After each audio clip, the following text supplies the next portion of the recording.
Karthikeyan _NKL அப்படிங்கிற ஐடியிலேருந்து கேட்டிருக்காங்க. சார் எஸ்ஐபியில் 30-40 வருஷம் இன்வெஸ்ட் பண்ணுறோம். பட் ஜப்பான் மார்க்கெட் மாதிரி இந்தியா மார்க்கெட் ஆகிட்டா என்ன பண்ணுறது அப்படின்னு கேட்குறாரு. ஃபர்ஸ்ட் அண்ட் ஃபார்மோஸ்ட்டு அவர் இன்னும் இன்வெஸ்ட்மெண்ட்டே ஆரம்பிக்கல. இன்வெஸ்ட்மெண்ட்டை ஆரம்பிக்கிறதுக்கு முன்னாடி ஜப்பானில் வந்து 40 வருஷத்துக்கு முன்னாடி 40 வருஷமாக சரி ஜப்பான் மாதிரி ஆயிடுச்சுன்னா என்ன பண்ணுறது அப்படின்னு சொல்லிட்டு ஜப்பானில் வந்து நிறைய வருஷம் ரிட்டர்ன் கொடுத்துட்டு அதுக்கப்புறம் தான் ரிட்டர்ன் கொடுக்கல. அதே சமயத்தில் வந்து பார்த்திங்கன்னா ஜப்பானை விட யூஎஸ் மார்க்கெட் ரொம்ப நாளாக இருக்குது. ஜப்பான் மாதிரி யூஎஸ் மார்க்கெட்டில் வந்து அது மாதிரியான ஒரு நிகழ்வே இல்லை. ரெண்டாவது இந்தியன் மார்க்கெட்டாக இருக்கட்டும் அல்லது இந்தியன் டெமோகிராஃபியாக இருக்கட்டும், it's totally different from Japan market. அதனால் ஜப்பான் மாதிரி ஒரு விஷயம் நடக்கிறதுக்கான சாத்தியக்கூறுகள் ரொம்ப ரொம்ப கம்மி. அப்படி ஒரு விஷயம் நடந்தால் என்ன பண்ணுறது அப்படின்ட்டு நீங்கள் இன்வெஸ்ட் பண்ண மாட்டீங்க அப்படின்னதுன்னா அது உங்களுடைய விருப்பம். பட் வந்து என்னை பொறுத்தவரையும் அது மாதிரி நடக்கிறதுக்கான சான்சஸ் வந்து ரொம்ப ரொம்ப குறைவு. அப்துல் கரிமா சன் முகமது 885 அப்படிங்கிற ஐடியிலேருந்து கேட்டிருக்காங்க. I started SIP in 10,000 HDFC defence fund. Is it a good fund அப்படின்னு கேட்டிருக்காங்க. ஹெச்டிஎஃப்சி டிஃபென்ஸ் ஃபண்ட் பார்த்தீங்க அப்படின்னதுன்னா it is a good fund. இப்போ வந்து இந்த ஃபண்டில் நீங்கள் முதல்ல இன்வெஸ்ட் பண்ண முடியாது. அவங்க ஸ்டாப் பண்ணிட்டாங்க. ஏன் ஸ்டாப் பண்ணிட்டாங்க அப்படின்னா, இந்த ஃபண்டு வந்தபோதே ஒரு மாதத்துலேயே வந்து என்ன பண்ணாங்க அப்படின்னா, இதில் வந்து எஸ்ஐபி மூலமாக மட்டும்தான் இன்வெஸ்ட் பண்ண முடியும், லம்சம் பண்ண முடியாது அப்படின்னு சொல்லிட்டாங்க. ஏன்னா டிஃபென்ஸ் அப்படிங்கிற அந்த பர்டிகுலர் செக்டரில் வந்து இருக்கக்கூடிய கம்பெனி ரொம்ப கம்மியான கம்பெனி. அப்படின்னு இருக்கும்போது அதில் வந்து எப்போதுமே வந்து பணம் வாங்கிட்டு இருந்தேன்னா அது பாசிபிள் கிடையாது. ஆனால் என்ன ஆச்சுன்னா, இந்த ஃபண்டு வந்து ஒரு 1 இயர் 1.5 வருஷத்துலேயே வந்து பார்த்தீங்கன்னா ஒரு 100% ரிட்டர்ன் கொடுத்துருச்சு. ஸோ இதோடைய சக்ஸஸை பார்த்துட்டு என்ன ஆச்சுன்னா, அடுத்து மோத்திலால் ஆஸ்வாலில் வந்து இதில் வந்துட்டாங்க. அவங்க இண்டெக்ஸ் ஃபண்டில் வந்துட்டாங்க. இது வந்து ஆக்டிவ்லி மேனேஜ் ஃபண்டு. அதில் இண்டெக்ஸ் ஃபண்டு வந்தது. அதில் வந்து பார்த்திங்கன்னா பயங்கர கலெக்ஷன். பிகாஸ் இதில் வந்து நம்ம இன்வெஸ்ட் பண்ண முடியாது அப்படின்னு சொல்லிட்டு. பட் அன்ஃபார்ச்சுனேட்லி என்ன ஆயிடுச்சு அப்படின்னதுன்னா, அந்த ஃபண்டு வந்ததுக்கப்புறமா மார்க்கெட் வந்து டிஃபென்ஸ் ஸ்டாக்ஸ் வந்து பயங்கரமாக கீழே வந்துருச்சு. இன்னும் அது 10 ரூபாயே வரல. அதில் வந்து பார்த்திங்கன்னா இப்போ நிறைய லாஸில் இருக்குது.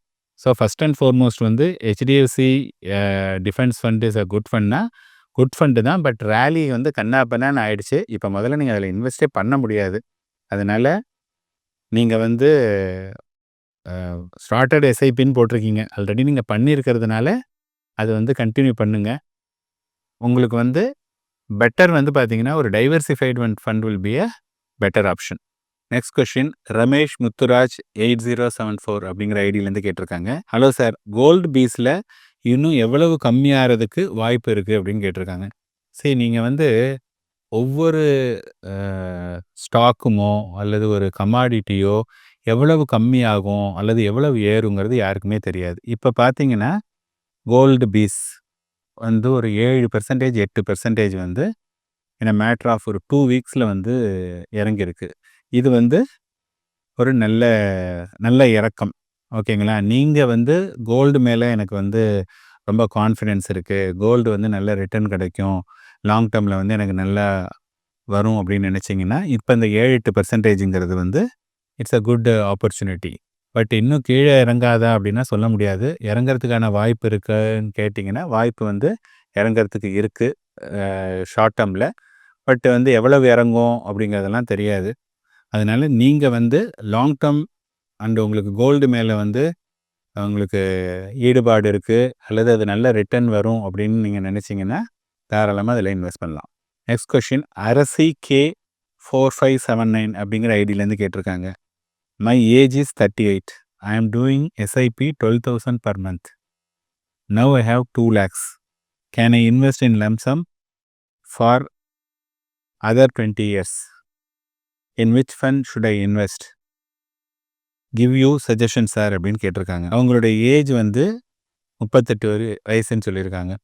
ஒரு 58 வயசு ரிட்டையர்மெண்ட் அப்படின்னு நம்ம எடுத்துக்கிட்டோன்னா அவங்க வந்து 12,000 ரூபா இப்போ பர் மந்த் போடுறாங்க. 20 வருஷம் அவங்க 12,000 ருபீஸ் பணம் போட்டாங்கன்னா அட் த ரேட் ஆஃப் 15% வந்து அவங்களுக்கு கிடைக்கக்கூடிய தொகை வந்து 1.82 crores வரையும் கிடைக்கும். அதே சமயத்தில் இந்த ₹2,00,000 இருக்குது, 20 வருஷத்துக்கு கழிச்சு தான் இந்த ₹2,00,000 வேணும்னா you can go for small mid multi. எதில் வேணாலும் எடுத்துக்கலாம். இன்ஃபேக்ட் ஸ்மால்லையே தாராளமாக பண்ணலாம். பிகாஸ் 20 வருஷம் டைம் கொடுக்குறது. அப்போ 20 வருஷம்னு பார்த்தீங்கன்னா இந்த ₹2,00,000 வந்து 20 வருஷத்தில் ₹32,73,000 கிடைக்கிறதுக்கான சான்சஸ் இருக்குது at the rate of 15%. So fund வந்து பார்த்திங்கன்னா ஸ்மால் மிட், அதுதான் வந்து நம்ம சஜஸ்ட் பண்ணக்கூடிய கேட்டகிரி. மியூச்சுவல் ஃபண்ட்ஸ்ல முதலீடு பண்ணுங்க, மாசம் மாசம் எஸ்ஐபி போடுங்க. எஸ்டபிள்யூபில நிறைய ரிட்டர்ன்ஸ் கிடைக்கும் அப்படின்னு எல்லாரும் சொல்றதை கேட்டு குழம்பி போயிருக்கீங்களா? இனிமேல் அந்த கவலையை விடுங்க. பொருளாதாரம் சம்பந்தமான உங்களோட சந்தேகங்கள் எல்லாத்தையும் ஈடி தமிழ் ஆஃபீஸ்க்கே நேரடியா வந்து எக்ஸ்பர்ட்ஸ் கிட்ட கேட்க முடியும். அதுக்கு நீங்க செய்ய வேண்டியதெல்லாம் உங்களோட பெயர் மற்றும் கான்டாக்ட் நம்பரை ஸ்கிரீன்ல தெரியுற இந்த நம்பருக்கு வாட்ஸ்அப் பண்ணுங்க. நாங்க உங்களை நேரடியா தொடர்பு கொண்டு மற்ற விவரங்கள் எல்லாம் சொல்லுவோம். உங்க சந்தேகங்களை உங்களுக்கு ஃபேவரட்டான எக்ஸ்பர்ட்ஸ் கிட்ட கேட்கிற இந்த ஆப்பர்ச்சுனிட்டியை மிஸ் பண்ணிடாதீங்க.